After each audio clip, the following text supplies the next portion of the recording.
Please come on in and sit down. Good morning, good afternoon. Han Madakiepi, Dayan Wachiakapi, Dayan Yahipi. Hello, my relatives. It's good to see you. Welcome. I want to thank our language teachers, Shoshoka Duta and Nicole Subala, for helping us learn these Dakota words. I'm Amanda Hunt, Head of Public Engagement, Learning, and Impact here at the Walker Art Center, and we are thrilled to have you all here today to celebrate the opening of Dyani White Hawk Love Language.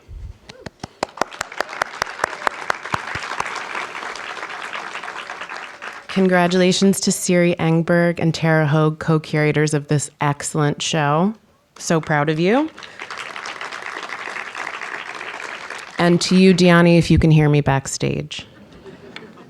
Today we're taking our time to explore critical ideas with a longer format, and so we invite you all to come and go as you please. Grab a coffee, grab a tea, take a break, come back. We just want to spend time together in an extended format because that's what this show requires, so thank you. I want to thank all of my Walker and Peli colleagues as well for their generous work to make all of these elements possible. And who will be programming this space in the exhibition for the next 4 months. Megan, Ugi, Ikwe, Janine, Sophia, and Lena as well, especially. Thank you all for the support. I would like to welcome our Indigenous elders, leaders, and community members who have joined us today. We acknowledge that here in Minnesota Makoche, we are gathered today on Dakota and Ojibwe land. And as part of this ongoing work, Walker staff and trustees are in active relationships, partnerships, and dialogue with members of Indigenous communities, citizens of Native nations, and the tribes that share geography with Minnesota. Together, we are working toward making a strong and healthy future for artists, the arts, and this place. I would now like to read the exhibition acknowledgement written by Love Language co-curator Tara Hogue, which is part of this exhibition on its walls and in the pages of the catalog. The exhibition Dyani White Hawk Love Language is launched on the Great Plains, first in the Dakota and Ojibwe homelands of Minnesota Makoche, Dyani White Hawk's home state, and then in Treaty 6 territory and the Métis homeland in the province of Saskatchewan. The history of the Great Plains, stretching across what is now the U.S.-Canada border, reflect a rich tapestry of interconnected trade, kinship, and spiritual networks sustained by Indigenous nations long before settlement. The imposition of a border in the 19th century disrupted these networks, separating communities like the Oceti-Sakowin cultural group, 7 Council Fires, Lakota, Dakota, and Nakota nations, whose territories long predate national boundaries. In the United States, treaties were made and broken. Indigenous lands were appropriated through acts such as the Homestead Act of 1862, and removal policies displaced entire communities. In Canada, the signing of treaties like Treaty 6 reflected First Nations leaders' vision for coexistence and self-determination, but subsequent policies such as the Indian Act of 1876 and the pass system undermined these agreements, resulting in profound dispossession and loss of autonomy. Despite these histories of colonization, Indigenous nations continue to assert their presence and sovereignty across borders. Today, both Minneapolis and Saskatoon are home to significant Indigenous populations, each city serving as a vital hub for diverse nations.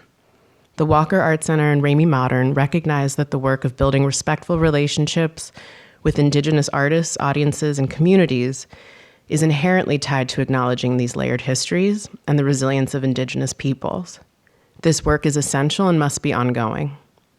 Through this partnership, we aim to contribute to these efforts, recognizing the history and continued vitality of the Oceti-Sakowin peoples and other Indigenous nations whose connections to these lands transcend colonial borders. Now it is my pleasure to acknowledge the generous supporters of this exhibition, some of whom are joining us today. Thank you to our ASL interpreters, Angela especially, for slowing me down for this portion. On behalf of the Walker and our partner Ramey Modern, we are grateful to have received funding from the Henry Luce Foundation, the Andy Warhol Foundation for the Visual Arts, Akia Tagawa, the Canada Council for the Arts, and Girlfriend Fund.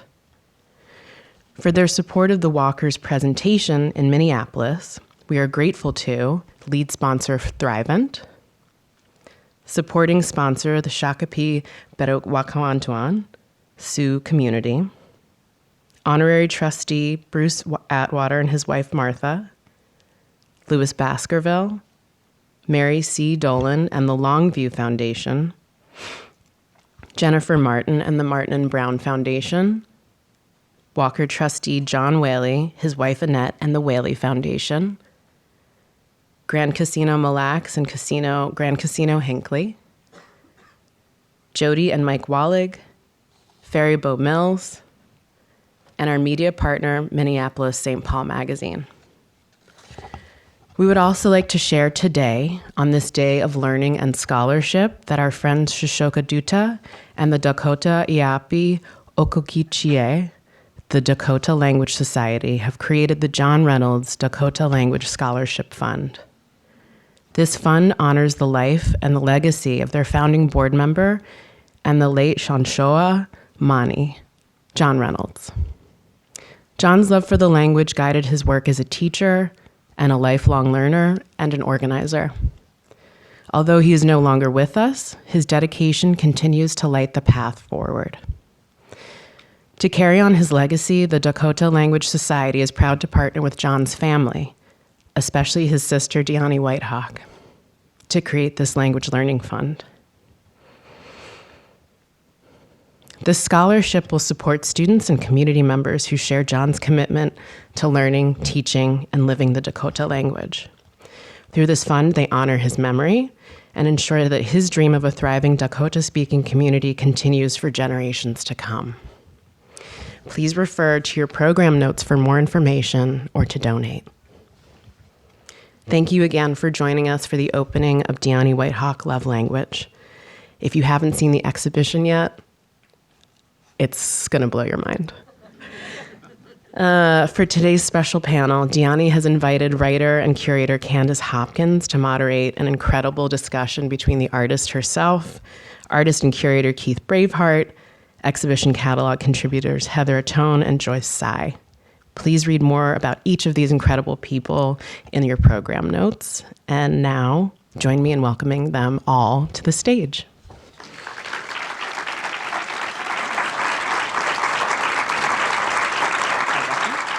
Hi, everyone.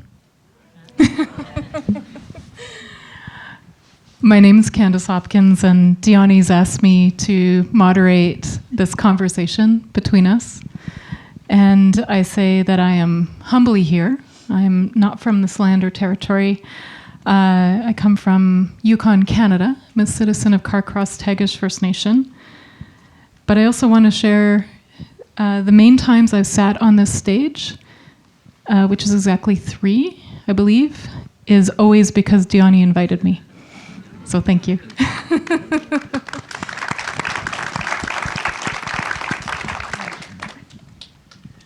I wanted to share, inspired first by Dyani's mom's words last night, a little bit of a story, if that's okay.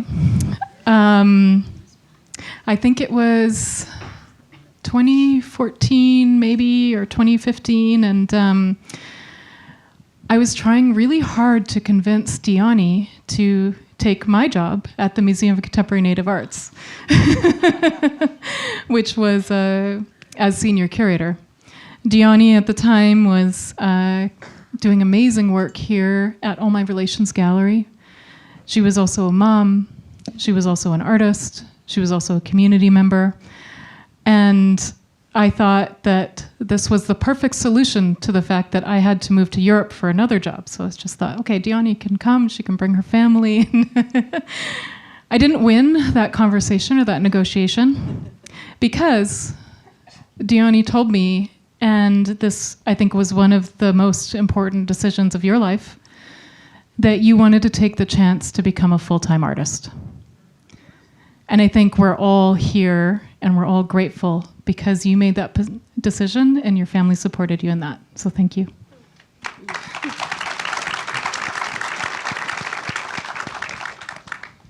And a big part of that, as Dyani's mom shared last night, is that you asked them if you could all live together to help with that transition. of course they said yes. So I first met Dyani around that time. She invited me here. She was a McKnight Fellow. And she also invited me to write about her work. And I found the essay from 2015. And I wanted to read some of the words because I think that they still hold true. And I think that they'll hold true, I think, in the things that we want to talk about in relation to Dyani's work. So if you'll listen to these words, I want to share them with you now. So Dyani White Hawk's paintings oftentimes appear stitched together. These threads, both representational and metaphorical, are sometimes loose, perhaps tenuous, and at other times they're stretched taut. And the brushwork in her paintings has replicated quill work, it's replicated beadwork, and the woven designs of textiles. And at the time, I thought that this act of stitching, of piercing, of binding different elements together via paint and printmaking and now beads draws attention to her personal history, what she described then at the time as a kind of careful balancing act of often competing value systems and aesthetics. And the competing value systems that you were speaking about, and I think still come forward in your work, are those of so-called modern and Native American art, which sometimes existed as though they were in parallel universes. And I think in Dyani's work, she makes them have a conversation. So these practices, as she's quick to point out, are not mutually exclusive. They're actually contingent, they're deeply entangled, and they're also relational, even when that art history with a capital A tried to imply that they aren't. And it was while White Hawk was a graduate student at the University of Madison that she started to see relationships between Native and modern art, and one that found her way into her recent paintings at that time, and this is 2015. She was thinking about, for example, the incredible weavings that are done on Navajo Nation, and how there were these similarities between that and color field painters like Mark Rothko, and indeed, he was looking at these weavings. And so while Dyani received her formal education in tribal schools, followed by an undergraduate degree at the Institute of American Indian Arts in Santa Fe, New Mexico, it was with her move to Madison that she was fully thrust into Western art history and practices. And it's when these congruencies began to reveal themselves. So you described your work at that time as a mix of modern abstract painting and Lakota symbols. And I was thinking about this print that you titled Trust and Loss. And in that print, I think that there was a distinction made between both. And I think that distinction is entirely apparent now. And and this is my thoughts at the time, while a Lakota symbol might appear abstract to those outside of Lakota culture, from inside, it's of course deeply resonant and meaningful. It's a language unto itself. But I think it's in this gap, it's at this sometimes distance that is created between cultures and histories where your work actually oscillates. And that's where it gains its power. And in certain works, the gap is so wide, I think deliberately so, that you could lose yourself in it. And in others, it's so slim that you can barely see it. But I think that gap is generative, because it's not about what is represented as much as also what is not there. At the time, you had sections and designs that replicated porcupine quill work that were deliberately left without color. You had talked about how lost land plots are a way to call attention to the trust relationship, and that's in quotes, scare quotes, that's meant to exist between the federal government and tribal nations with regards to land, and we know how many times that's been broken. And you said about this work called Trust and Loss at the time, you said this piece speaks to the loss of culture that's inherent with the loss of land. So that's why land is so important to all of us, because it stops that loss and it helps heal.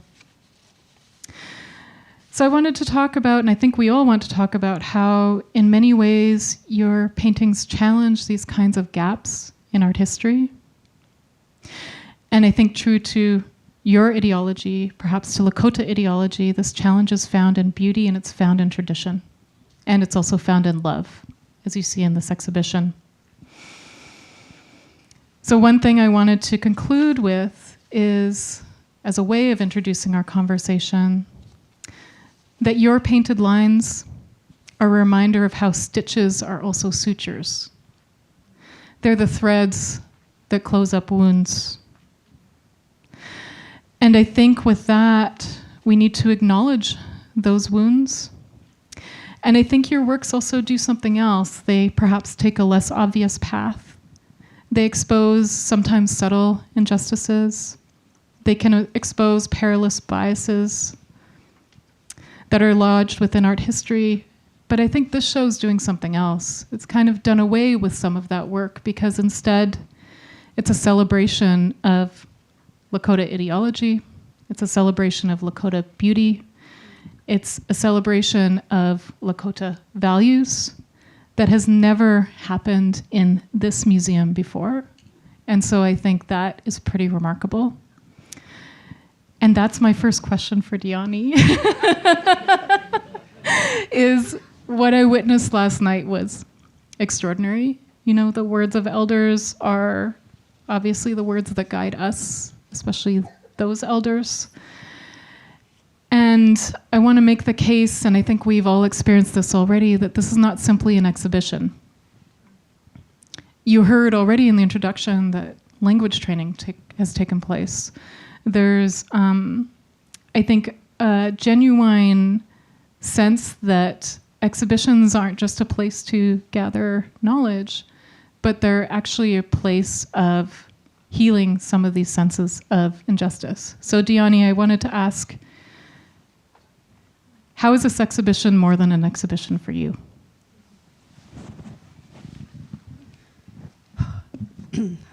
Oh, no small feat to begin with. But this is why I invited each of these people and why our panel is going to be a little bit longer today, because I am really grateful that each of these four brilliant and generous people were willing to come and share space with me today. I value each of you, and Candice, I've valued your voice and your intellect and your heart and your work for many years, and so I'm just grateful that you continue to say yes. So thank you for being here. I'm gonna do my best. I'm already feeling really emotional, so I'm gonna move through it as best as I can. But last night I was driving back. I stayed till midnight. I shut it down because there was two amazing musical performances that were on the 8th floor that were really special. Our friend Faisal came out and DJ'd all the way from Madison, fellow photography professor at UW-Madison, and Joe Rainey is an Ojibwe musician and performer, was here, and so we listened to music till it was done, and I drove home, and I felt like I finally understood the definition of the word surreal. Mm-hmm.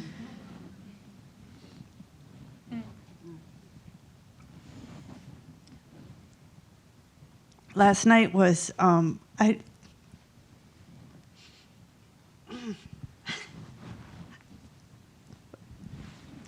I'm trying.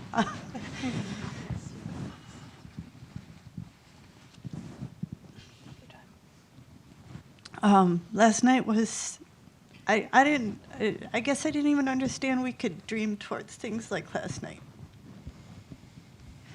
And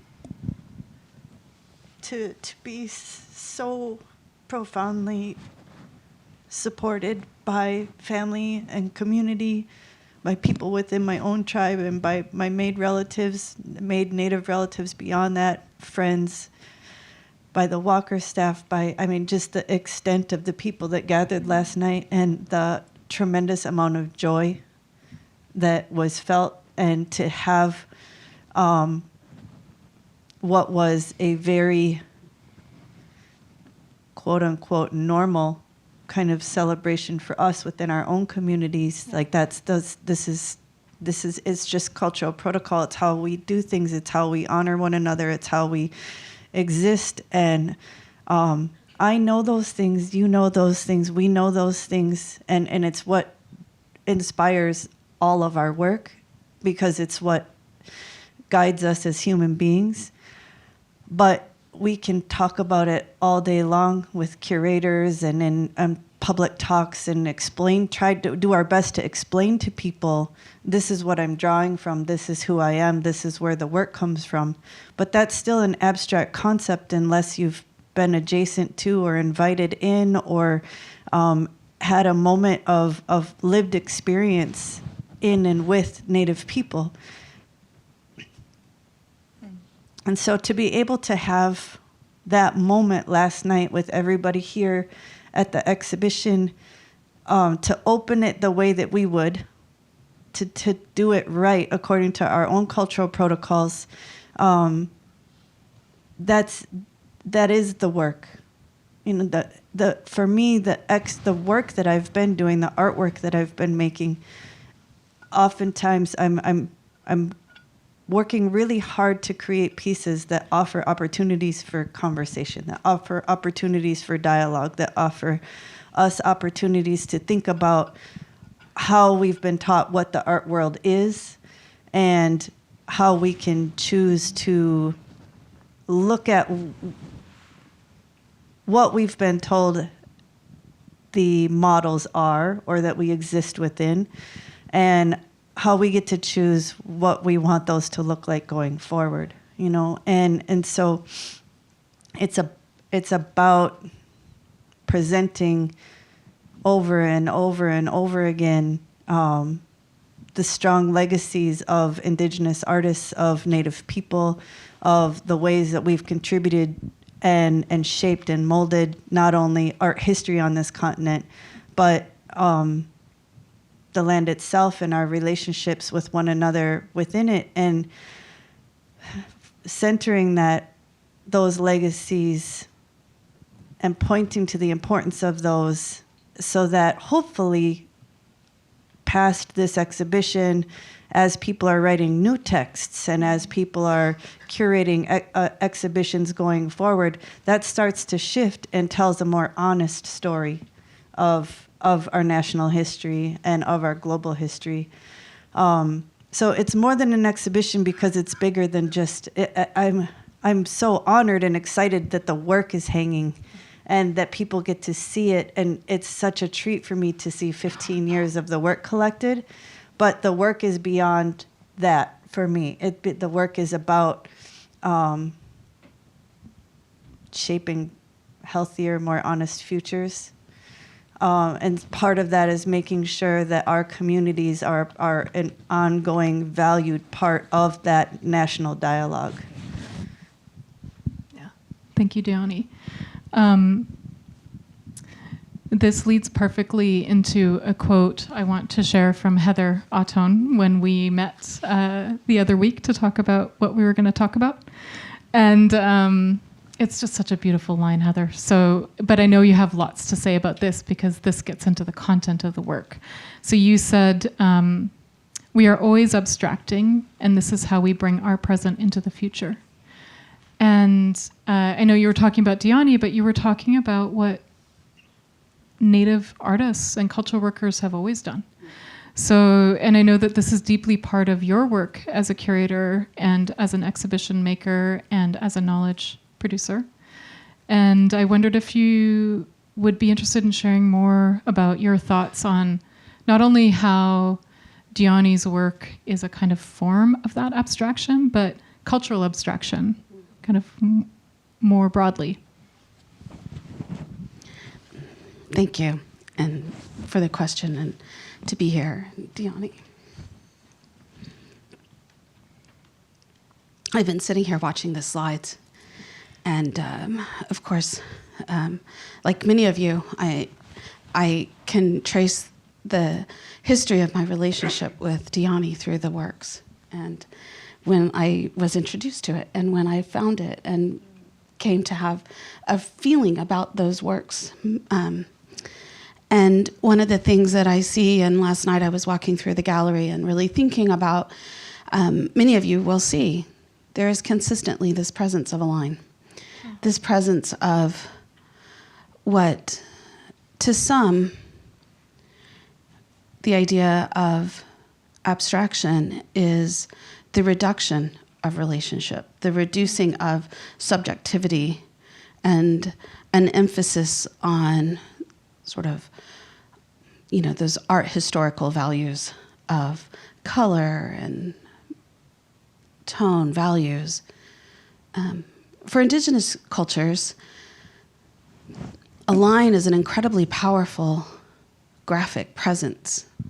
It is created by the juxtaposition of one color against another color. You can see it here, the black and the white. The line is where those things come together, and that's how that's read. From an Indigenous perspective, that line can be a multivalent mark that in the genius of our ancestors can be made by a child with all the same meaning as it can with an elder who may understand that knowledge in layers that we will always be learning, we will always be becoming. I am a citizen of the Chickasaw Nation, but I was raised in the Choctaw culture. I am always becoming Choctaw. I was born into it. I was born to be that, but I am growing in knowledge in a manner that will never end until the day that I embrace all knowledge, right? And that line, for our cultures and for our ancestors, it embodies the whole of our philosophy. We have cultures on this continent that use a horizontal line to bisect that relationship in all of our graphics, that is the sky above and the earth below. And every time that horizontal line is used, whether it's what color, this color, that meaning is always there. And then you emphasize that through bilateral symmetry, by quadrilateral symmetry. And these are the forms that give our cultural identities a way of marking us to one another, to other tribes. When we see each other wearing things of our cultures, we can recognize what philosophy, what worldview that a person brings with them to the conversation because of those lines. And it is the line that is created when two bodies are pressed up against one another. It is the line that embodies the relationships that we have between ourselves as humans, ourselves within the world. And what's so beautiful about the horizontal horizon line is that it embodies the sky and the earth, and it is in that space where the sky and the earth come together that we as humans can exist. And without that horizon line, we don't exist. You don't have that horizon line on other planets within our solar systems. It's why there is not necessarily us in other places. This is unique to us, and it is the place that the Creator gave us to be human. And as we take that kind of knowledge that can be so simplistically visualized, I understand why European cultures that had these hierarchies of different kinds of philosophical thought that we were primitive.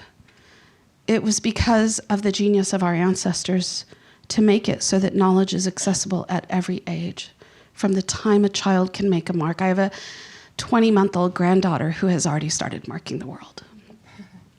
And so she makes that line, and she's very, it's a crazy line, but it's beautiful because she's already embarking on that mark making and that space making, and that she's becoming a part of understanding.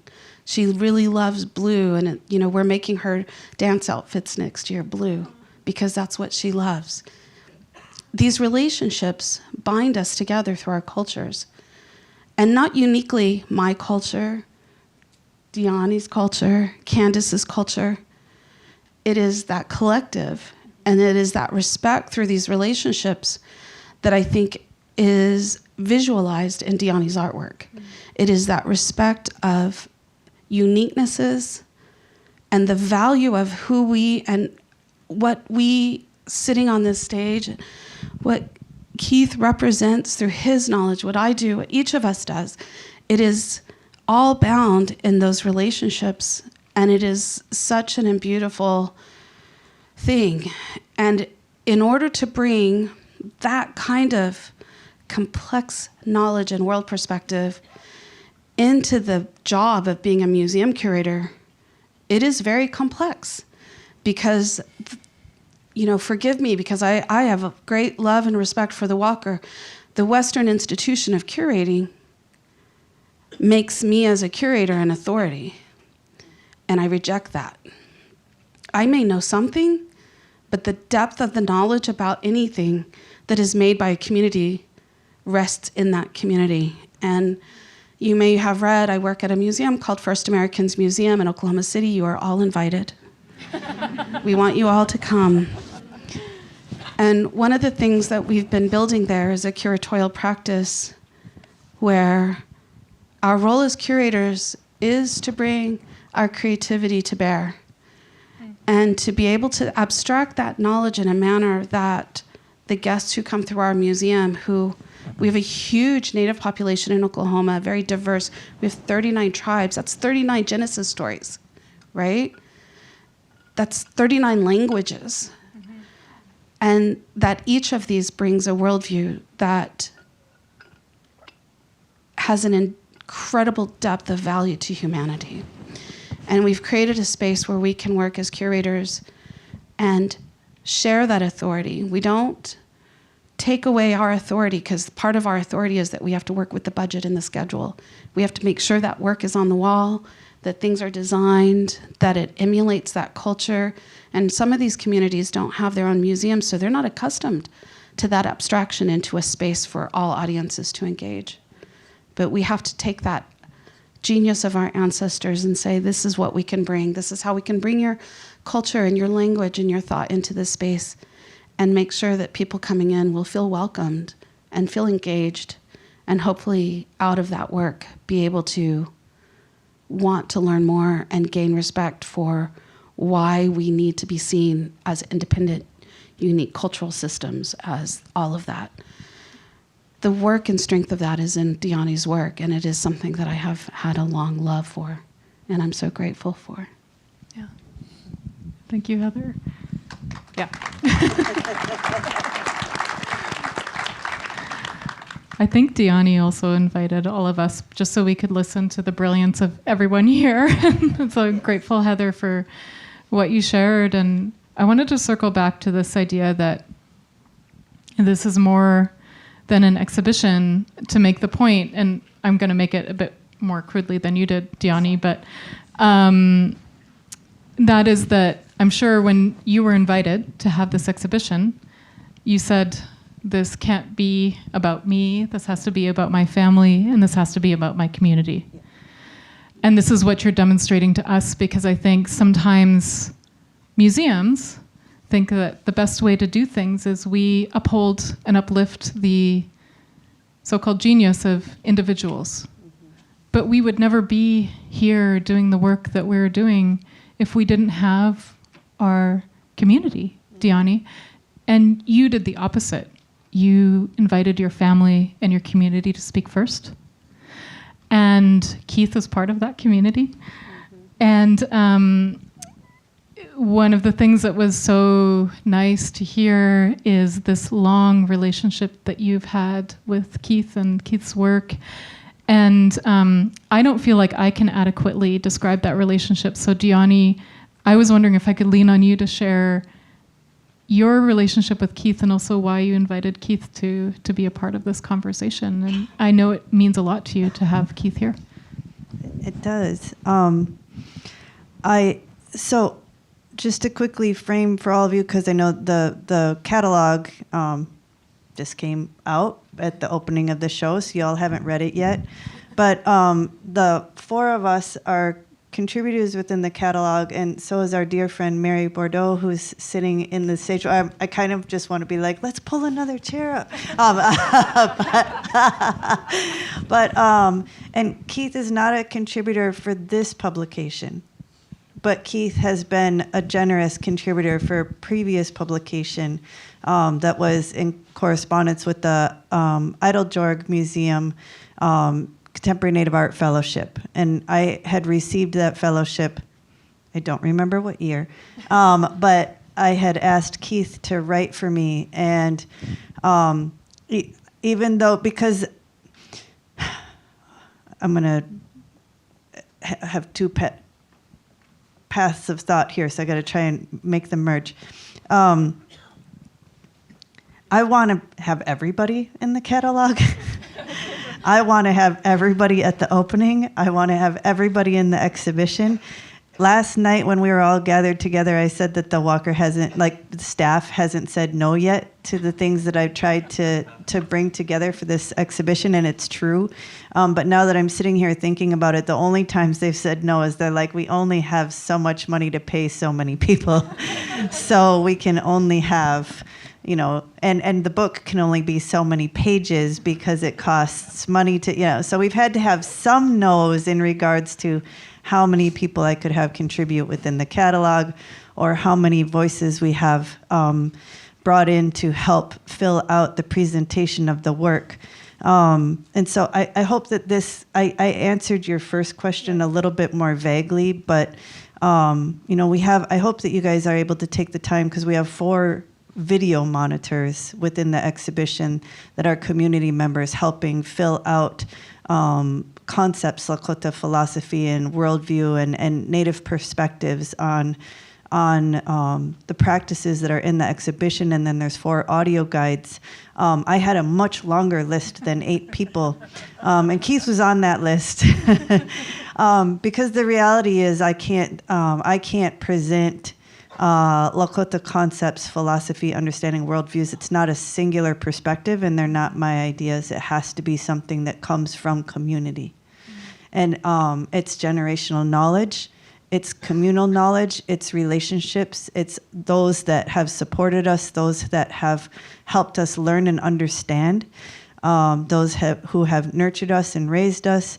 And Keith has been an important part of that journey for me within the artistic realm.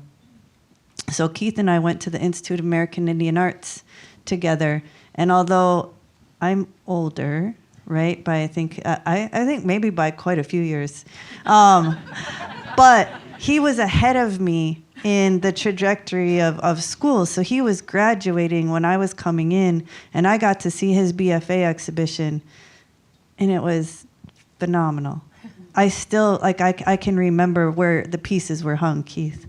I remember the works, and I remember seeing that work and being so moved by your practice and the way that you were speaking to history, to U.S. history, to U.S. tribal government relations, to who we are as Lakota people. To you're a exceptionally gifted artist and painter, but Keith is also an extremely intelligent mind and a generative heart, and you lead with heart, and he's grounded in community and who he is as a Lakota man.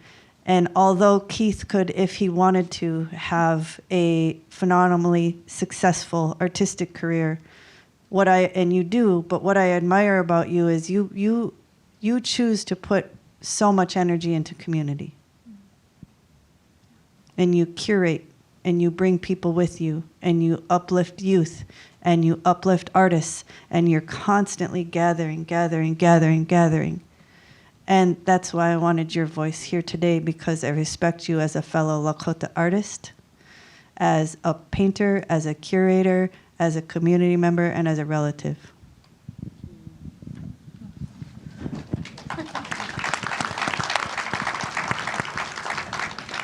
I don't know if there was a question in that, so I'll definitely share what's in my heart. But of course, acknowledgement to all of you, appreciation to all of you as well. and deep appreciation to our relatives that this is their homeland, and this is Dyani's home as well too. I would say homeland as well. And so that's how I'm here. I'm here as a visitor, but as a distant relative as well. And I come here because, of course, Dyani reached out. And I would absolutely say yes, no matter what. But it's a bonus to be able to be flown in to see the show. Because as much as I do love Dyani and her artwork, it would be very difficult for me to travel from Western South Dakota via car over here and then to turn around and go back in time for work as well too. But I would have made the efforts. I definitely would. And I've been talking with Dyani about this exhibition for a while, ever since she began to conceptualize it and to already set the intentions for making it happen here. And I'm very happy that this is something that's available to us in our time to witness collectively. It's something that I saw last night as well too, and it's something that's being kind of, I guess, described here through this panel, that it's important to look beyond just the experience and the sensation of going to the gallery and seeing the work, seeing the pieces on the wall, seeing the pieces in three-dimensional form, but to actually be a part of that actual synergy that is almost like a conceptual work of art, I believe too, that comes from the mind and the heart and the spirit of Dyani as an artist, to make it a point to show that community is very instrumental to her, I guess, love, passion for what she does as an artist, but also how she wants to promote that she understands that that's what art provides as a vehicle, maybe for well-being individually, but definitely for the synergy of all of us, that we all have the potential that we can engage in an art experience that moves us to the point that we might leave with a different kind of being. I think maybe even an attitude for sure, but I think that it's about how we are reflecting ourselves. That's the way that I'm kind of compressing all of my experience last night. It was overwhelming. It was beautifully overwhelming to see all the work and to see all the people and hear all the voices in the space. But I know that now that I've had time to sleep on it a bit, I can start to feel what that impact meant to me. But I'm sure many of you also carry that same feeling as well too, which is why you maybe came here today with some excitement and really some more continued like sinew of wanting to be a part of this this moment, to not let it kind of end too soon. And I'm sure that it's going to continue on as we leave from this moment here at the panel discussion, where we venture upstairs again to see the artwork, have more conversations there where we can share our voices personally, our own stories. And that's the beautiful just privilege that I think art presents, is that we can change a moment to make it more individual bliss, or something where it really is intentionally driven as we need to make connections. It's about this transference of energy, our interconnected, our intergenerational connections. You know, whatever you want to call it, it's all of that. But I think that it's just another reminder that art needs to have dialogue, needs to have some sort of facilitation to allow people to feel like they can be a part of it. And not just to only be thought of as, where is your place in this? Which I think is something that was also critically thought of last night as well too, as far as what is an institutional hierarchy and what is available to Native communities as far as what's welcoming or inclusive, of letting them feel like there's a place that's for them as well too. And so it's a big moment. It's very important. And I've said this already to Dyani personally, but I want to make sure that I publicly announce it to everybody as well too. It's very important that this exhibition is being available for us to witness collectively together, and to take back with an encouragement, especially to our tribal homelands, to consider like what could be next. You know, who isn't here, who should have been here, and to consider how they can still take advantage of what this opportunity is presenting to them. Because it will shift the minds. It will, I think, lead to the actions that are just, they're on their way. They're here now. And they're going to start to empower more of our curation with our artists, our creatives, our people, our community, our relatives, whatever you want to call them. They're going to have that ability now to like really define what is the spaces where art exists for them, and how do they want to share that, or how do they want to challenge that as well too. And so there's nothing of a big knowledge that I'm providing here, but just a simple kind of just appreciation, but also an encouragement, and it comes from a Lakota heart.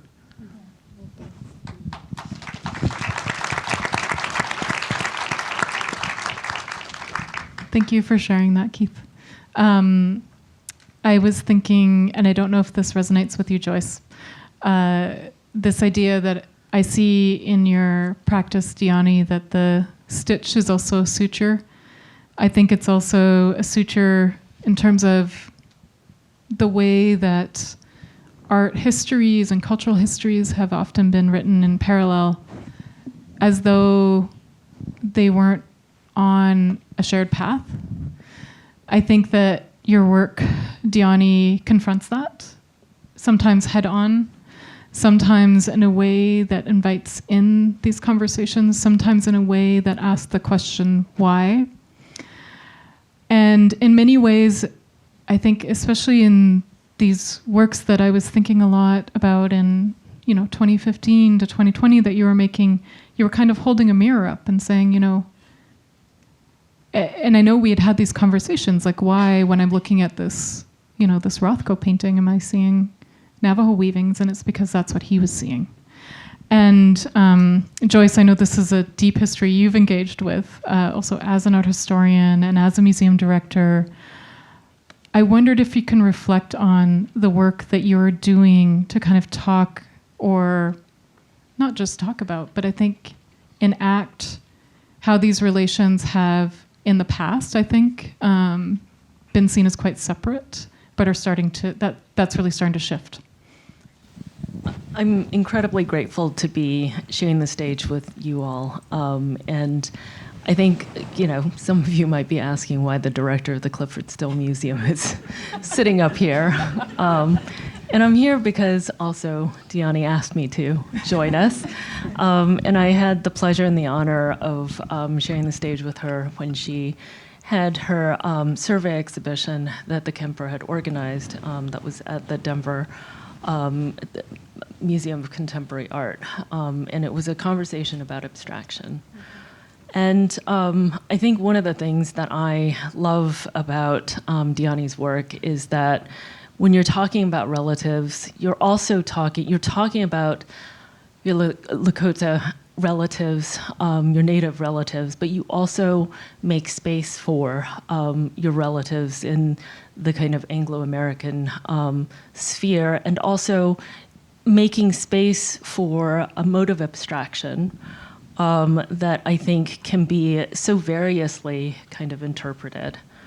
And the relationship between, let's say, mainline capital A art history and, this kind of long-standing practice of abstraction that undergirds so much of the cultural practices that have kind of grown and refined and have transmitted over, all of these generations, that those two seem to, again, to your point, not inhabit the same space.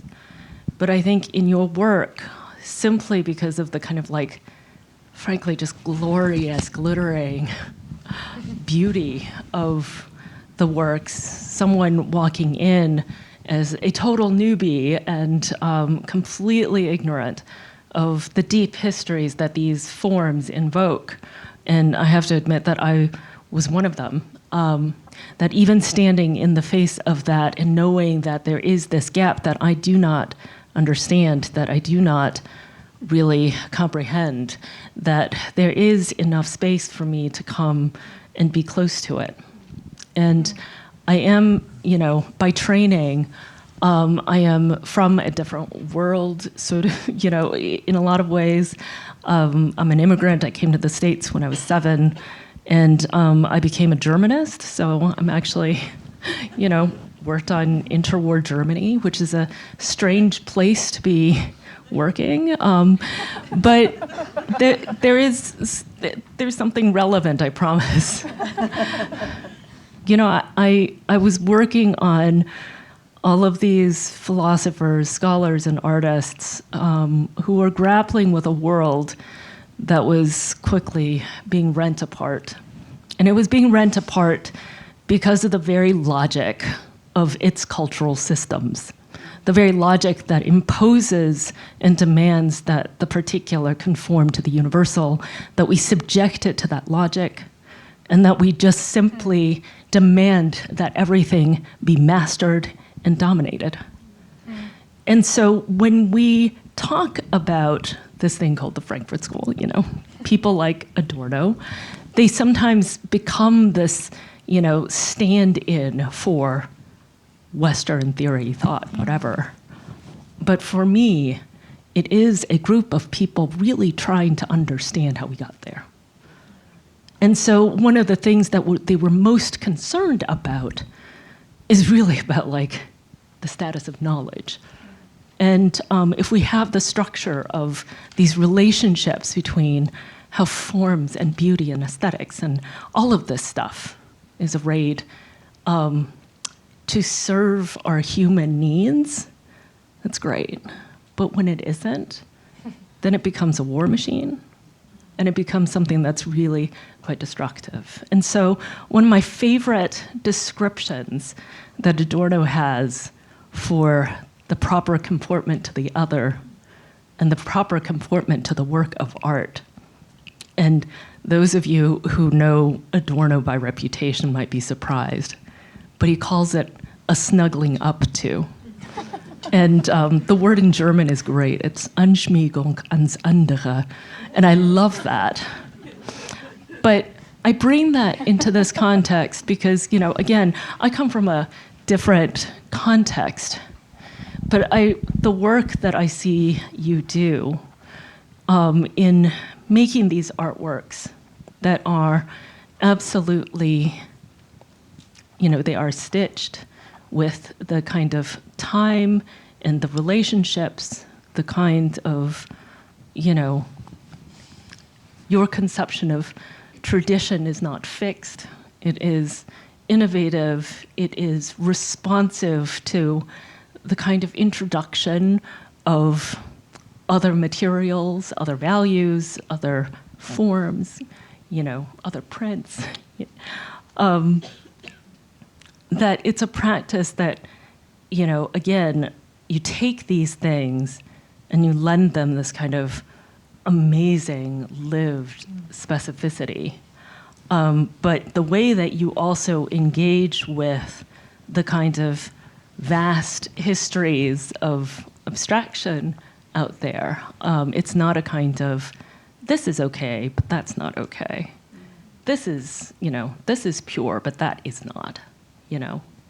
That it's actually this incredibly generous gesture of opening a space up to invite those who are as yet ignorant, to come in and be invited to try to snuggle up to these works, And snuggling up to is not mastering. Snuggling up to is not dominating. Snuggling up to is being drawn to something that you might not know or understand, and you also know it's not you, and giving that person, that thing, that work enough space to allow it to have its own history, its own families, its own relatives. But to kind of get us to a place where we can, in that kind of curiosity and in that kind of love, start learning that language, which is what the museum has done, which is what I find so beautiful. Do you want to respond? Yeah, kind of. I mean,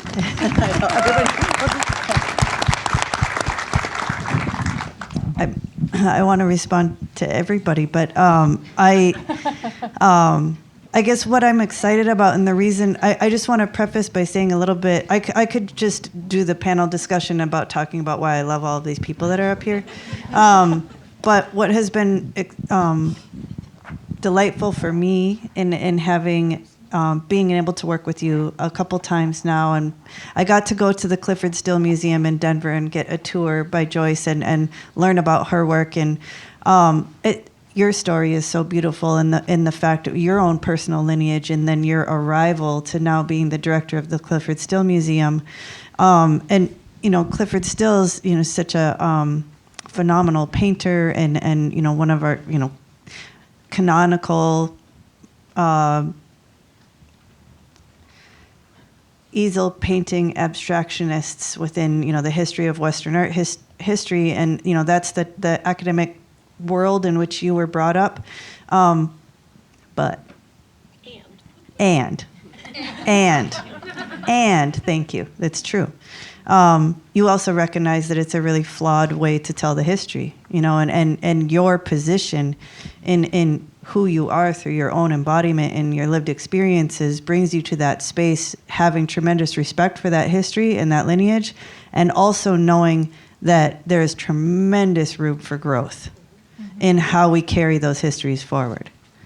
And I, heard that in you, I saw that in you, and I also have tremendous respect for the history of easel painting abstraction and all of those artists who, I'm pushing back against this history, but I value this history as well.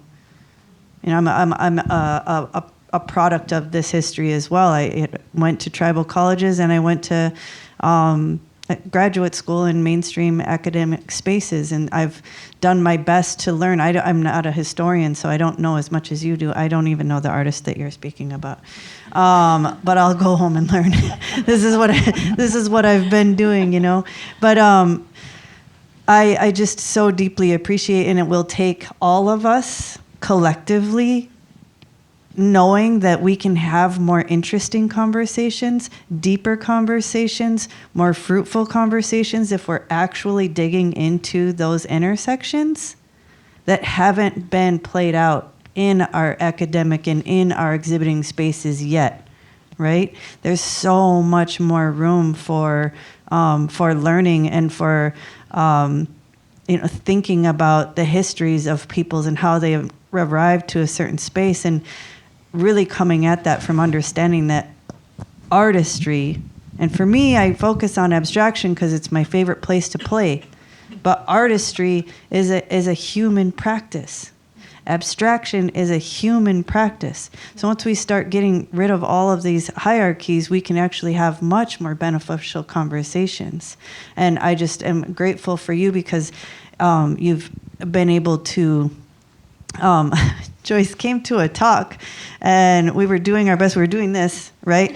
And then she raised her hand at the end and summarized the entire discussion in 2 sentences. And I was like, oh, I need her to write from my book. Because it was her perspective of, you got it, you saw it, you understood it, and this kind of cross-cultural nurturing is what's going to get us forward. So I'm grateful for that. Yeah.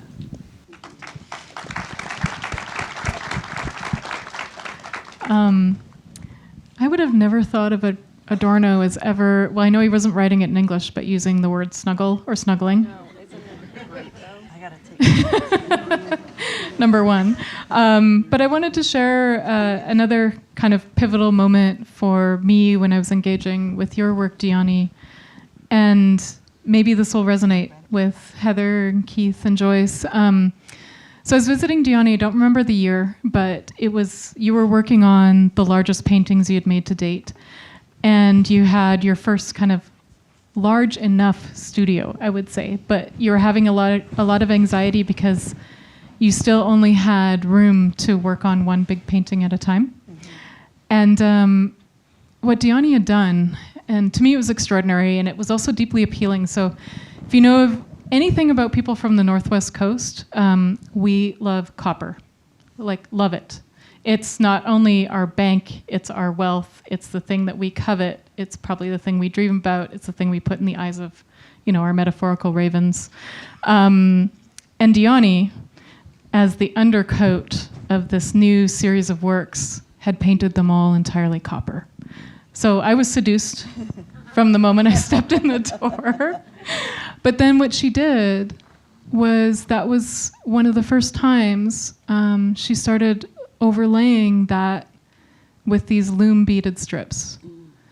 And for me, and some of them were, triangles, some of them were, this way that the top of moccasins known as vamps became part of your work. And I thought, okay, this is something else now. Because this isn't a representation of quills or beads through paint anymore.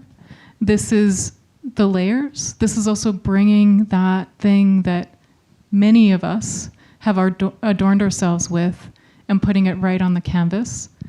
But it's also, I thought at that time, this critique of the way in which art, capital A art, as Joyce and I have been talking about too, has liked to create these categories of what they considered to be capital A art and not art.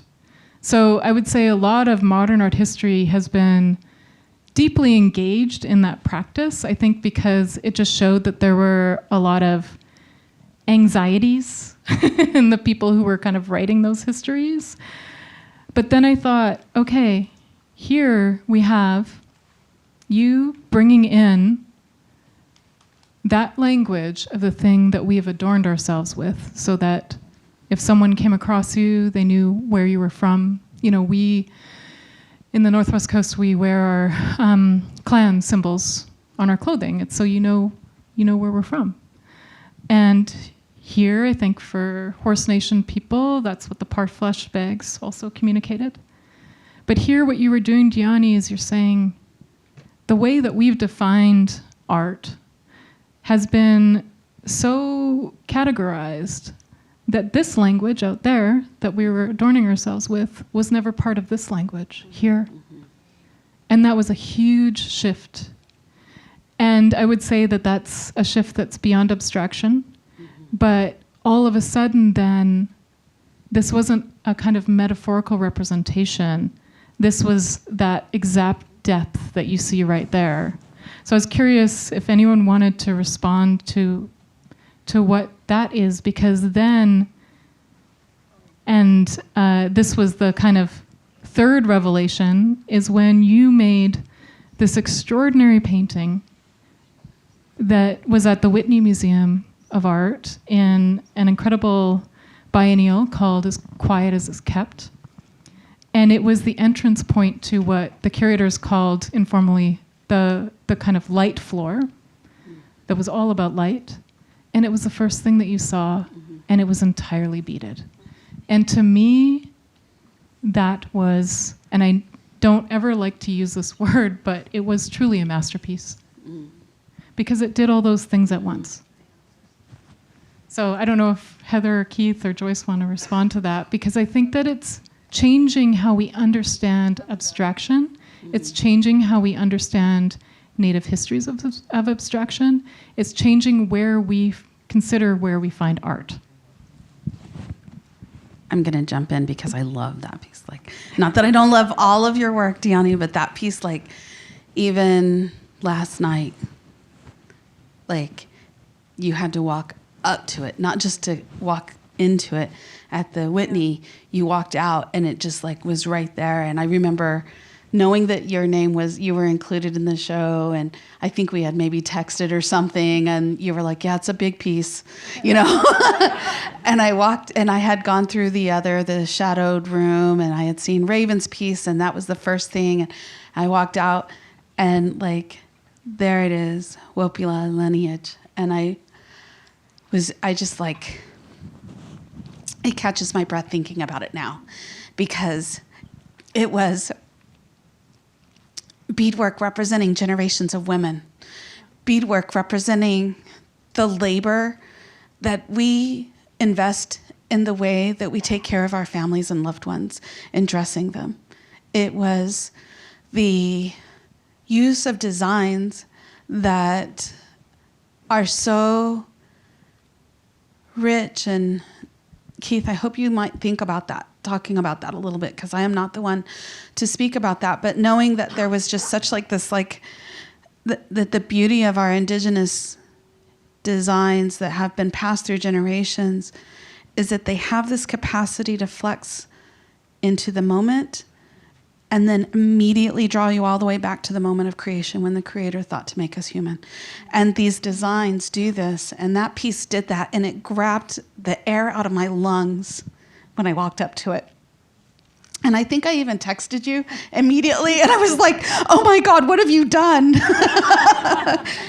and then I was texting, and I'm like, is that gold? Is that copper? What is underneath there?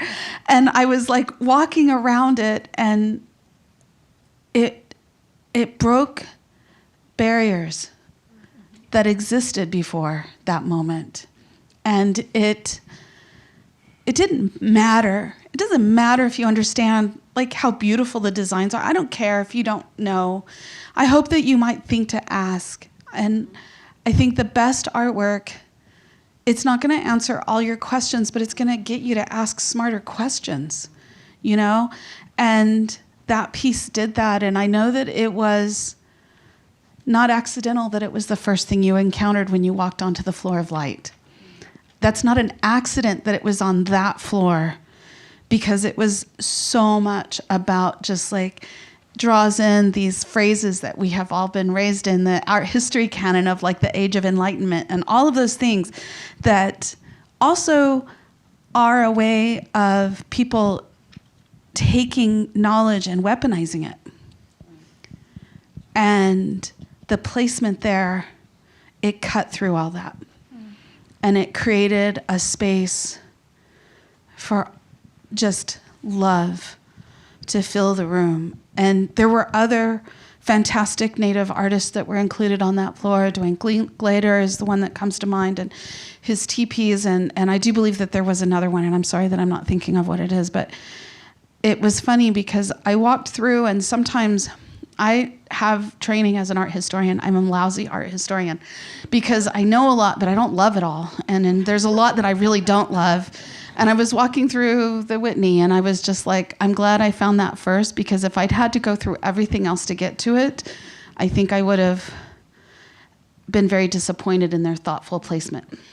It filled you with love as you walked in, and then you could embrace the rest of all the installations, which were quite good, right? Like, I'm not criticizing the artists or their work, but that love was already grounded through that work and the way that the space was held by it. And then, of course, there's the conversation about the idea of values, right? I'm going to stop there because I want somebody else to contribute. I don't know, Keith, I see you don't have the microphone, but I think we're all looking at you. No, I'm happy. I'm happy to share some thoughts, and I'll keep them brief. I won't go on and on. But that personally, yeah, there's stories attached to that piece. Wopila lineage. It is a masterpiece. It's I won't define it, but I will give it a respectful acknowledgement. It is a Lakota masterpiece as well too, and I say that because it represents more than an art form or a medium. It really represents I guess, a presentation of self and being, I guess, how even Dyani told me when she was going to premiere it, that it was unapologetically Lakota. And so really what I take from that is that it is really like confident, but it's very sincere. It carries these values, but it's really humbled in a way too, that you want to be very visible. It's a massive presence, but it's also very sincere and very, I think, it's hard to describe, more so than just like it comes from a complete place of heart. And in Lakota culture and lifestyle, we have a belief, and they call this, in a way it's thought of as shaichia, is how you say it in Lakota. It translates into painting oneself red, or painting yourself red. And so there's cultural context involved with that, what purpose that does for the person when they have to paint themselves red. Others, and I've heard this brought up into our more like contemporary history, where elders would talk about, first thing I do in the morning, and this comes from grandmothers and grandfathers, they say, we wake up in the morning, we start combing our hair. That is the first act of shaichia, is to start taking care of ourselves so that we can present ourselves accordingly. And it's not to be, I think, selfish and arrogant in any way that you want to like look better than anybody else. It's just that you're carrying yourself with this identity, that you're not just only being seen by the physical eyes of your society. It's also transcendent eyes that are viewing you as well too, ancestors' eyes possibly. And so that's still carried today, and that's something that I'm guilty of not always adhering to. When I'm on the road, I always feel very shabby because my other half, my really loving wife, she usually braids my hair. And I don't do justice to it myself, so that's why I trust her. But when I don't have that ability to look my best, and I sometimes feel like I still have those voices of my relatives saying, remember your Lakota out there. And so that's exactly how that piece appeared. And I know that it's beyond that. It's not just only that as well either, but I know that it carries all of these different relatives who had these moments in their time. They now have that opportunity to say, like, this is what we were doing it for all since the beginning. And I do see it as an adornment. I mean, I do think that any of your work that is featured in any space, especially within the gallery context, is an adornment to them. And I feel like they really have, I think, accepted that.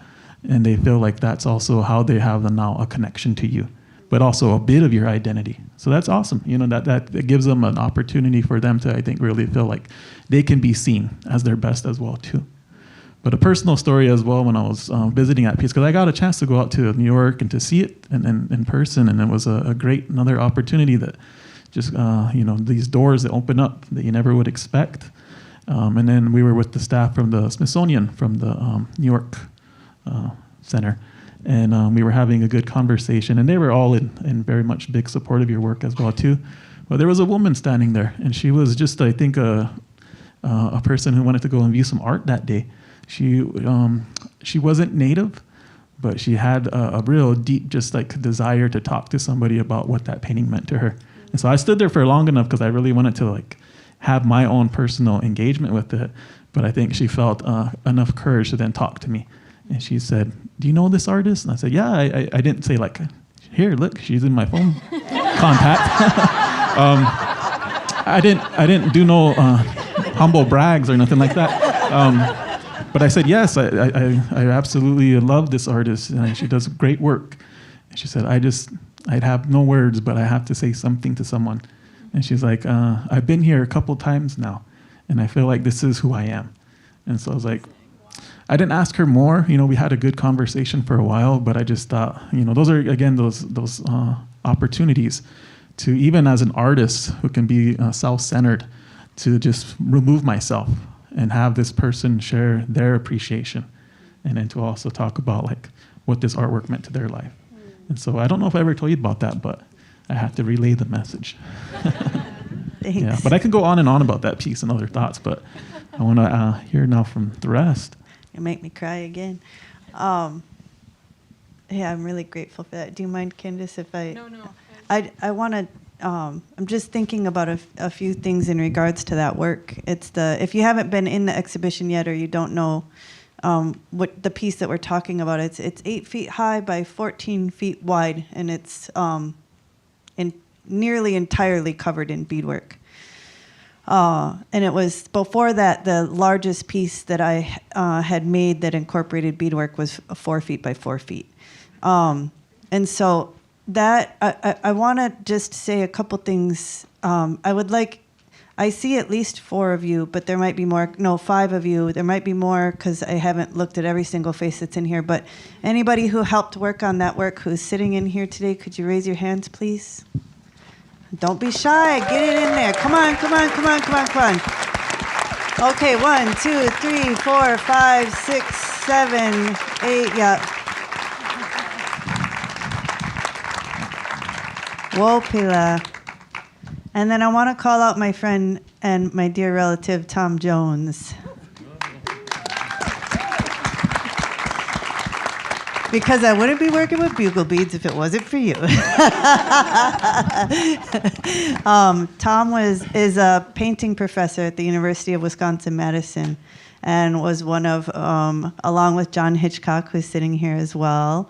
And I got it both. Yes, both were on my MFA committee, and both were really important. One of the big reasons I went to UW-Madison was because there was Native instructors there. And because Norman Akers told me that's where I needed to go. Norman Akers, who was our painting professor, I'm going to reveal myself here. I didn't even know. Norman asked me if I was considering going to graduate school. And I quite literally told him, I was like, oh, that sounds interesting. Tell me more about that. I didn't realize that after I got my BFA, I could even go to get an MFA.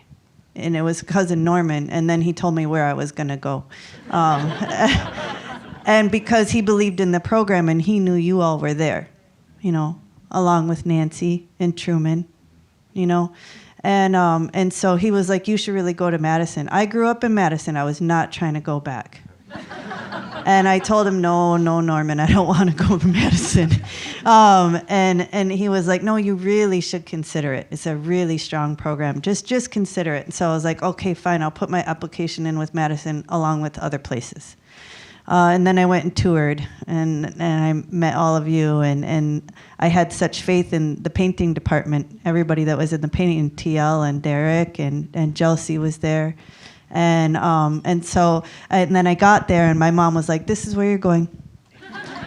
And she knew, and I was like, yeah, okay, Mom. But it was true, you know, and I wouldn't be the artist that I am today without all of you. And Tom and I have maintained the strongest friendship. All my good friends from grad school are my faculty. and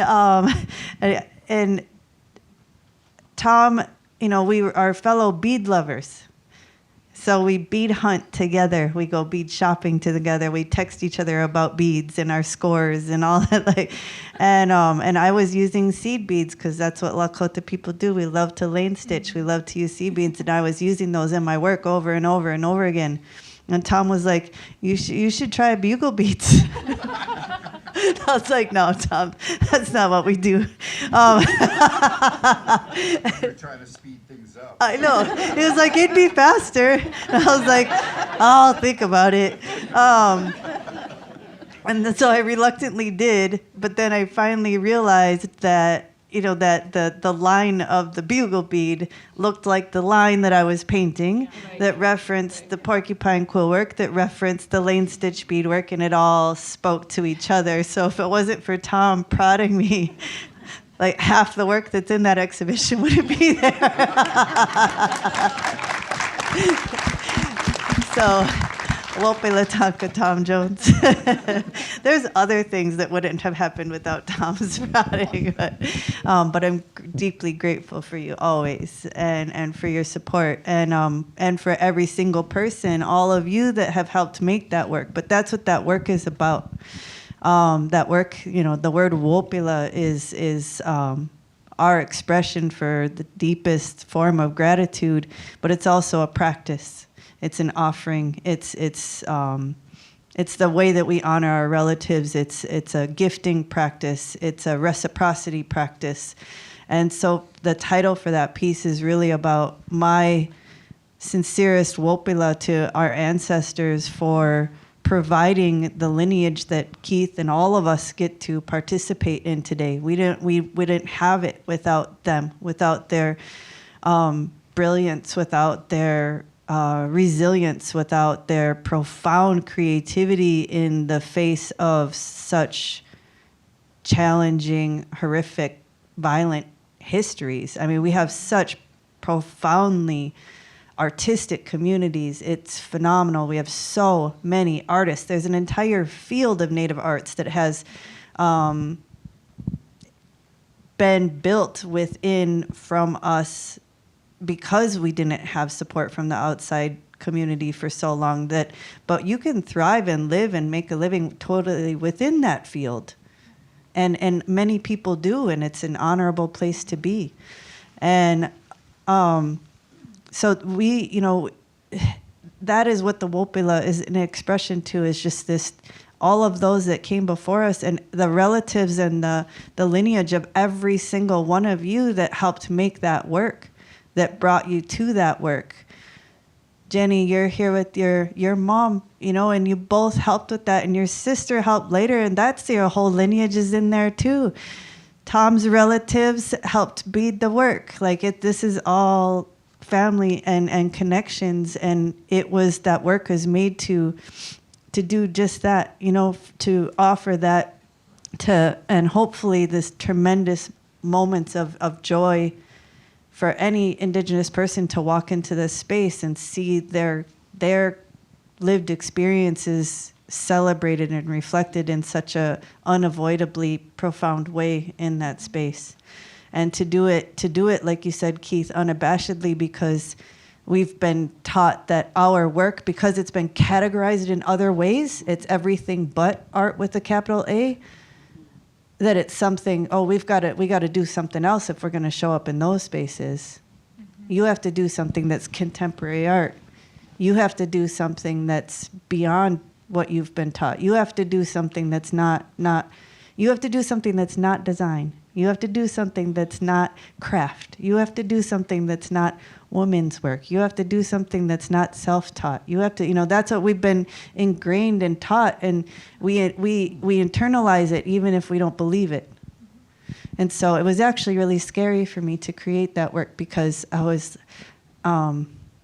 wanted to show up doing all those things that, we're been taught to believe we shouldn't be doing in those spaces. But can I jump in? Yeah. and then you did it in the format. Yeah. The huge monumental format of what the abstract expressionists would describe as the mural format, and to kind of seize that format, which those painters also looked to, the great Mexican muralists as their inspiration, that you seized upon a format that allows us to stand together in admiration of an artwork, because it is too big to fit in anybody's living room, Like, the mural format was never destined for a domestic audience, I think it really allows us to kind of be reminded of, I think we have an image of abstract expressionists as being so obsessed with their own individual achievement and their own individual genius. And I think actually by basically inhabiting that space, taking over that space, and also taking over that format that is already laden with so much meaning, you actually allow us to approach that body of work from another vantage point. Mm-hmm. And I also think that you normalize a way of thinking about great artistic achievement as communal, as needing the kind of support of all of your relatives to actually produce this work.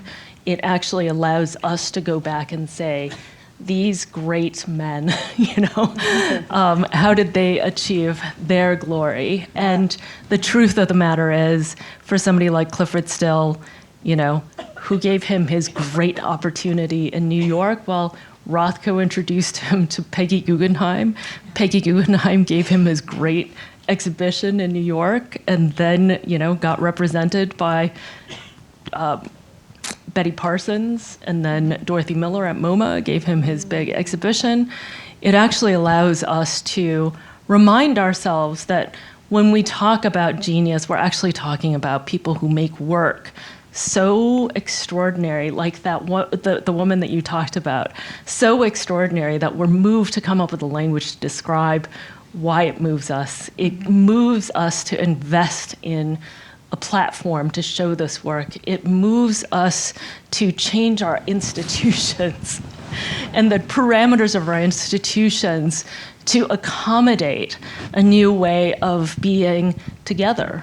And I think, again, like the decisions that you're making isn't just elevating a set of practices and materials that have been devalued, but actually kind of like in this amazing, in the act of making it manifest, you actually allow us to bind all of those things together.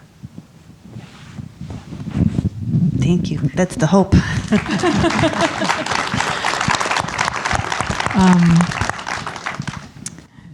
We don't like to do things short. So just sharing that the invitation again that was made at the beginning, if you need to get coffee or need to go to the restroom and come back, we've got a little bit more time, but I have one final question before we turn to the audience. And Joyce, you gave me the perfect entry point because it was what I was thinking about, but you said it more beautifully. I think, you said that works like this, works like Wopala, really create the impetus for institutions to change their own parameters. That's what this exhibition, I think, is doing at the Walker, and Mary's nodding, so she's in agreement. But what I want to turn to all of you, Keith, Heather, Joyce, Dyani, as experts in this, now there's a community obligation that's been set up. This is not a one-time thing, obviously. If it was a one-time thing, then I think Dyani would hold the Walker's feet to the fire for as long as you live. And so would your mom. Just saying.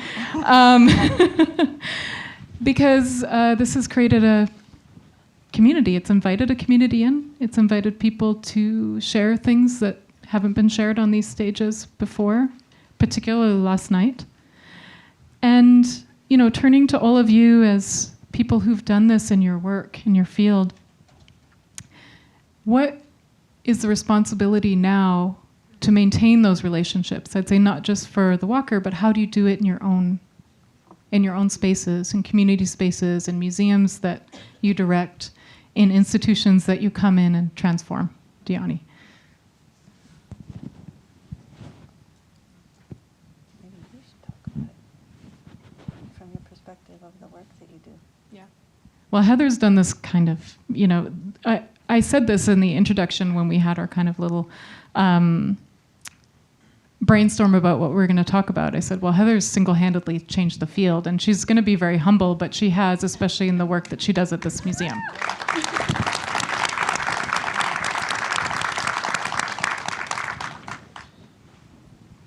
First of all, that's way too big of words, so I'm going to just use my simple words and just try to come to this with something thoughtful. A lot of people are unfamiliar with the history of museums and Native people, and so I'm going to do just a very brief description, because I think a lot of audiences coming into a contemporary art museum, and you see this beautiful work, made by you, made by others, and it fills the space with love. And, we're all here in a relationship sharing this moment, and I'm so happy to be here. I'm so honored to be here. I'm so excited to be here. But coming into museum spaces, it's important for audiences to know that these are spaces that have been spaces of violence against our Indigenous peoples since the beginning of institutions and exhibitions on this continent. The concept of museums comes out of the accumulation of war trophies by dominating cultures that came and took things from our community and took them back to Europe. This is something that informs my work, because as a young child going into museums, I encountered things that were made by my relatives that I had never seen before. I didn't know they were there. And the labels were so impersonal and so antagonistic in a way, as if whoever wrote them. And as a 12-year-old finding my great-grandmother's cradle board at the Denver Art Museum, I even had the thought to myself, because 12-year-olds are thinking people. Their minds are becoming adult. And I recognized this person had no idea who my great-grandmother was. And at that time, I did not think I was going to work in a museum. I didn't even think about it. But that moment informs my work today, because museums can be spaces for social justice. Mm-hmm. They can be sites for healing. But it is the people within the museums who have to make a choice to want that. And the legacy we've discussed of the inheritance of all of the great contemporary, modern, right? You go backwards, right? Contemporary and then modernists, and, all of that history that is present in museums, that even when you are looking at contemporary art, that space is violent for us as Native people. And it has to take an intentional choice. Every day we are the product of the choices that we make. Our day is the product of the choices that we make. And institutional spaces, the people make those spaces. the staff here at the Walker are making the space for you. Every single day, that staff is coming in and making an intentional choice for what the audiences are going to have. And that is complicated because also they're human. I'm human. My best days, they are not all the same. There are days when I go in and I am exhausted from being in the ER overnight with a kid who, whatever, just, you go in and you're exhausted and your personal life informs your professional life. But it is a choice in that moment to make things good for the people with whom you're going to come into contact. And it is challenging, it is exhausting. But also one has to recognize that there's a long history of that violence. This space we were discussing earlier, if I may, this space, this land has a history of violence against our Indigenous people. Not my relatives, but my relatives because I love these people. And it is their history. And thinking about that and that piece, the grasses, grasses, grasses. I don't know if that's about that story, but I gotta say, we were talking about that and and just the cutting blades of grass, right? And that history, if you don't know this history, again, I'm asking you, ask a smarter question and go find out about it. It is not her job to teach you that history. It is not the artist's job to teach you everything that you need to know to learn.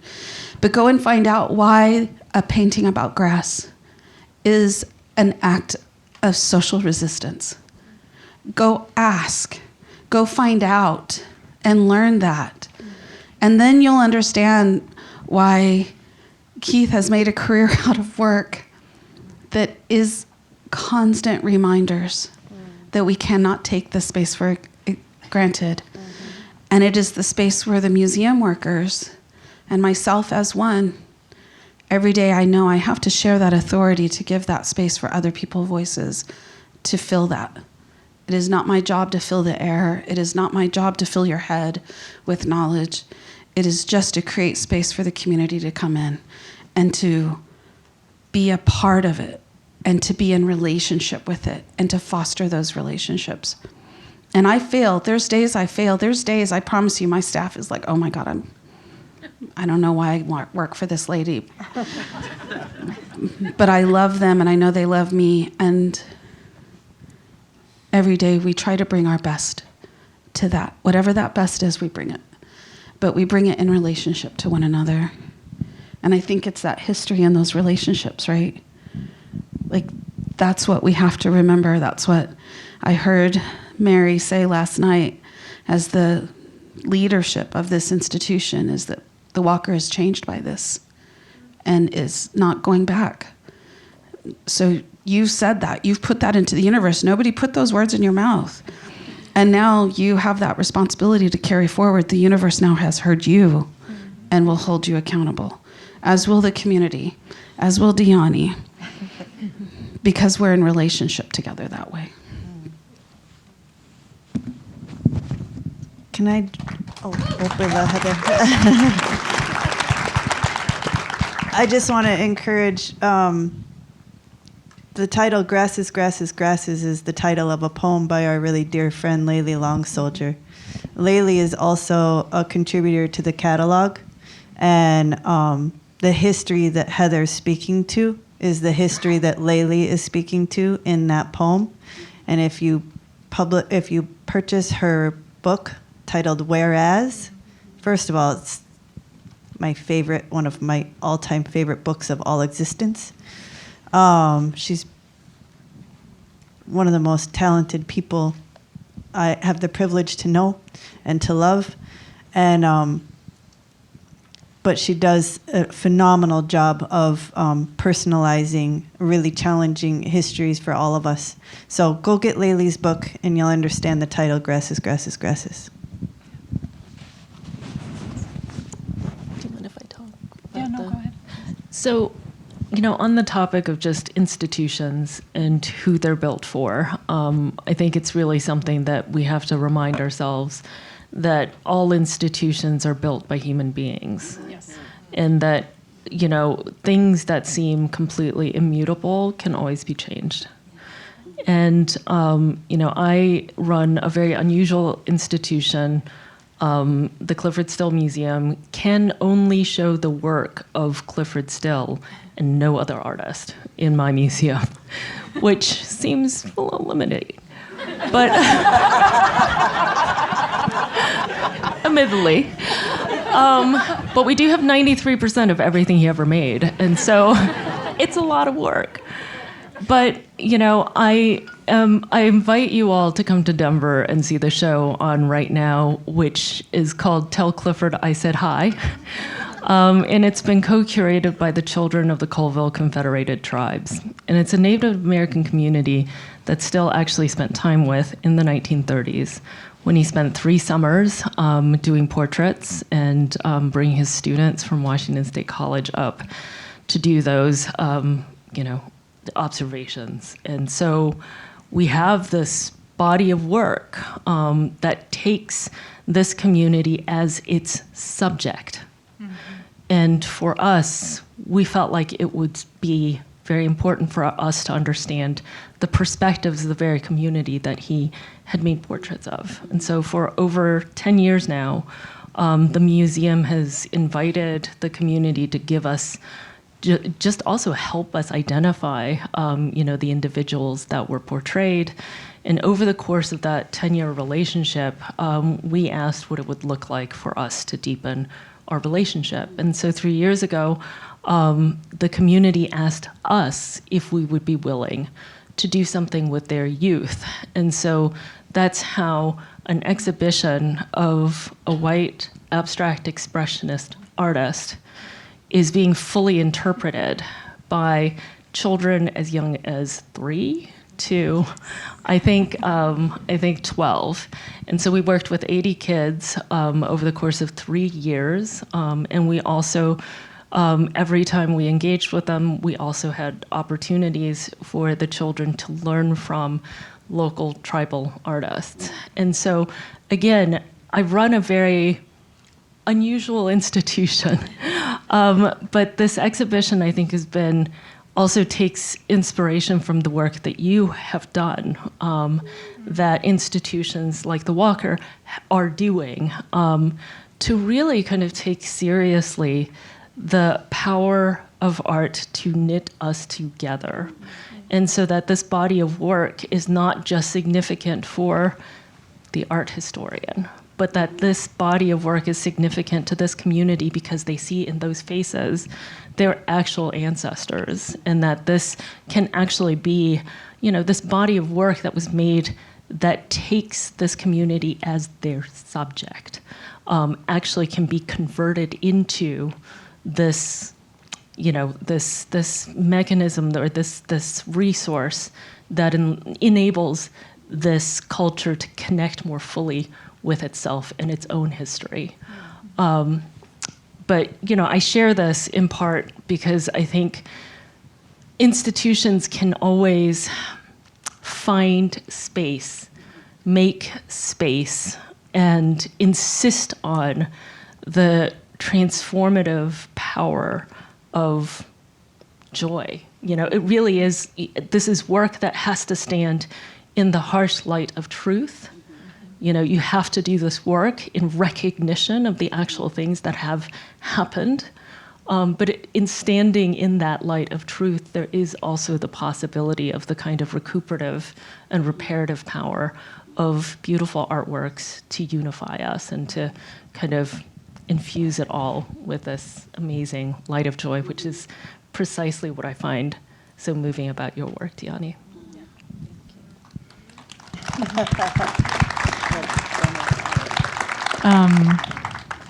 It's okay to turn to the audience.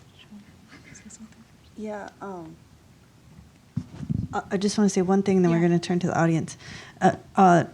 Big takeaway from, I think, what everybody is expressing tonight is, and for me, what I'm been trying to share with people, not only through the work and through the way that we're structuring the exhibition, all the way that we did last night, the way that we there's blankets and pillows, and we raised the heights of the benches so that our elders can get on and off the benches.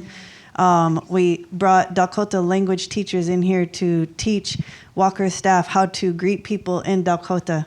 and that they would feel comfortable doing that. We encouraged people to be engaged with people that as they come in, to make sure they don't feel like they're being followed around like at a store, that they feel like they're being welcomed, supported, acknowledged, honored for being in these spaces. All of the programming that we're doing, we're really working with community members widely to create really engaging, powerful public programming opportunities. I want to point out Sierra and Oogie as really important supporters of this exhibition, two Indigenous women that have helped shape everything that we do with this exhibition, and I'm really grateful to the both of you. We have just worked very intentionally, even the length of this panel and the 4 people, and doing things, just pushing, because the reality is we get to make the choices to what you said. Yeah. Like, there are models that have been established so far, and we get to decide where and when they don't serve us anymore. And we get to decide, oh, wait, so this is the way it has been done, but how are we going to do it now that we've learned this? You know, how can we do something that is now, it's time, it's open, we've got the right leadership in place that is willing to do these things with us, that is willing to dig in and do the hard work and be self-reflective and grow collectively, you know, but we get to make those choices. We're always like, oh, panels are only an hour and a half. I was like, no, we got 2 hours. And why not? You know, like, and it's okay if people go to the bathroom. Bring your kids. Like, I mean, we can make all these choices ourselves, and so I think we get stuck with what we're used to, you know. But like, we can make those changes because we are all humans collectively doing this work together. Yep, absolutely.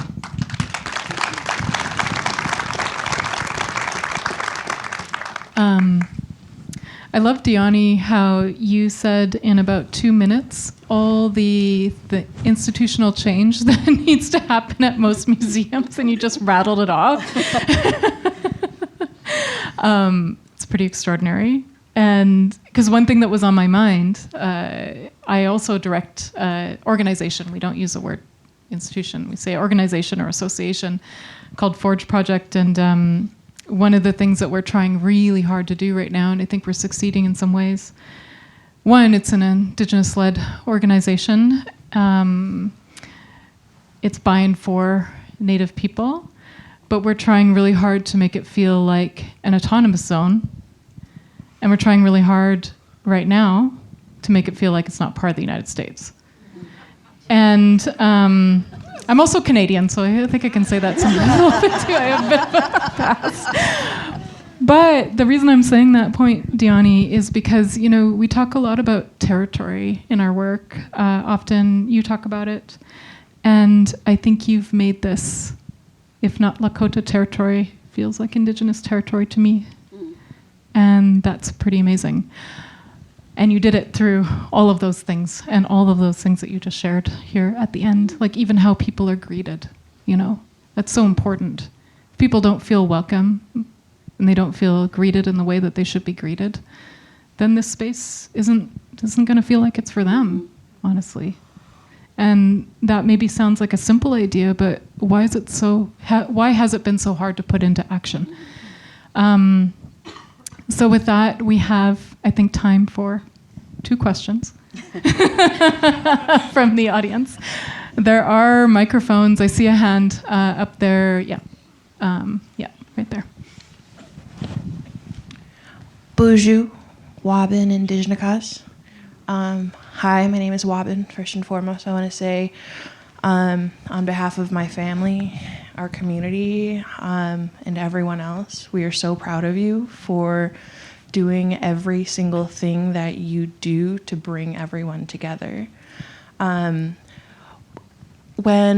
we were sitting around talking the other night, you had mentioned that your mom hadn't come into reconnection until she was about 35. I have the book, but as you saw me crying my eyeballs out, I have a hard time with pushing myself to read without crying every 5 minutes. But my question is, while she was 35, you must have been in the throes of coming of age, maybe around 16 or 17. that is a pivotal moment in, you know, our youth. And I'm curious as to, with your mother's reclamation and reconnection, how has that impacted, you know, the youth that you had prior to your understanding and the learnings that came post reconnection, and how has that impacted how you view the world, as well as how it impacts your work, and what have you learned from yourself in that? Thank you. Thank you, Wabin. Man, we could spend another couple hours talking on this topic, so I'm going to do my best to summarize. But Wopila for bringing that up, because big history short. My mom was born in Rosebud and was adopted by missionaries who quite literally used the language they felt they were called to work with the Indians. And so they moved to Wisconsin. And so my mom, along with a third of all the other Native children in that era, were a part of what is now referred to as the adoption era, or the 60s scoop. The removal of Native children from Native families was a very intentional strategy, and it followed up the boarding school era. And that very intentional removal and efforts towards assimilating Native children, removing them from their families, from their cultural structures, from who they are as Native people, the goal was assimilation. The goal was to be rid of the Indian problem. And so my mom grew up, unfortunately, a lot of adoptions can be loving and nurturing, and a lot can be violent and extractive and abusive. And even the loving and nurturing ones can also be extractive and can also be extremely harmful for the person who has been removed from who they are. So my mom made her way back. My mom suffered a lot in her childhood, and in her youth then fell into self-medication. And in her effort, her journey towards sobriety, it was in that moment, as she was healing, as she was going to AA and digging into her finding and learning her own wellness. It was in that stage that she realized that a big part of her pain was this disconnect from her family. And so she was reunited with our family, and I would have been 12, I think. So I have a vivid memory of knowing that I was Indian without having context to what that meant. I had a label. I knew that I was. It get called out in school from time to time or in other environments. But I didn't know what to do with that, you know?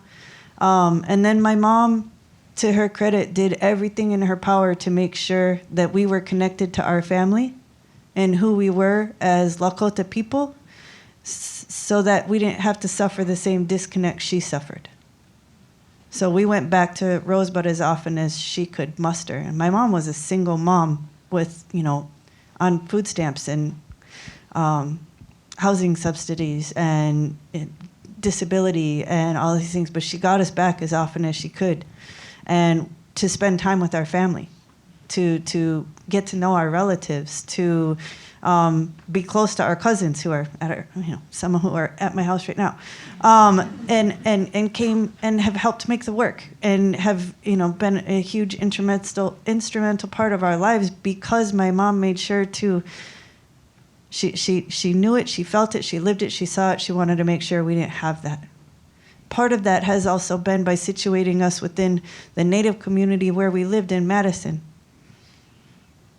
And Joanne has been a part of that journey, as have many of the other beautiful Native community members within Madison that helped raise me and my brother.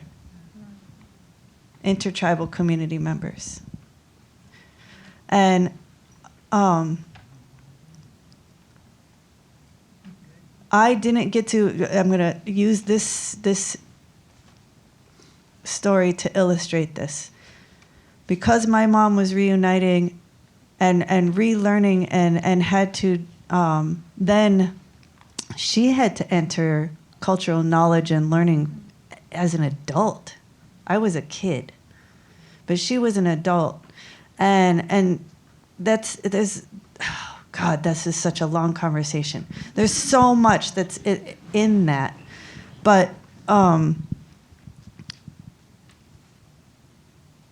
I didn't go through, because I was a young teen and all of that, my learning was also stunted. Like I started at 12, you know what I mean? I started at 13. I was like, it's like being a baby when you're not a baby, you know?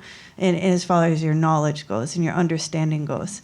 So the story that I feel like illustrates that most is that, you know, I didn't participate in our womanhood ceremonies. My mom wasn't there yet that I was able to go through Ishnati. But my daughters did.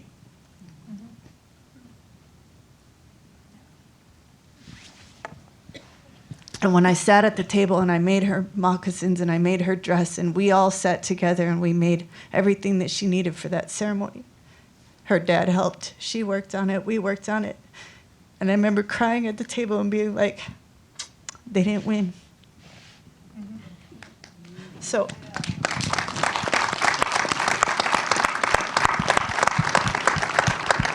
it's a huge part of my practice because people need to understand that when we talk about history, when we talk about the violence that Heather spoke to, that Native people have survived, it's not history. It's our lived experience every goddamn day in different formats, different ways. And it's our families are still reveling in the fallout of all of this, and it's constant.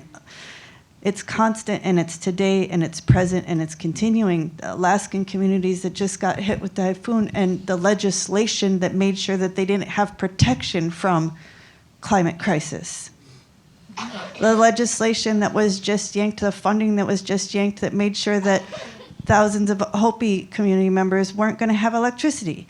I mean, it's ongoing, you know, and so just being a person that has, like, my personal story is so affected, who I am is so affected by that history that it's embedded in all the work, you know. So thank you for asking that question. I'm sorry it's a long explanation, but appreciate it.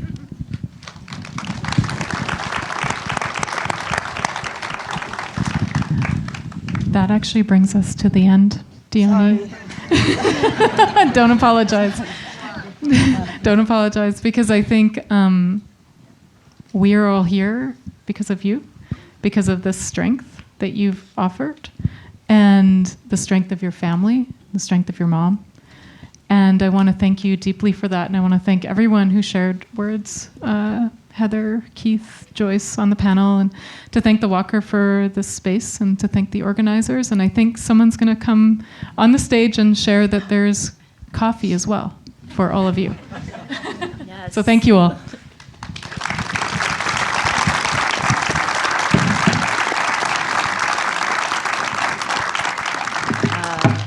Wopila Tonka to Dyani, to this brilliant and generous panel. Oh. Oh.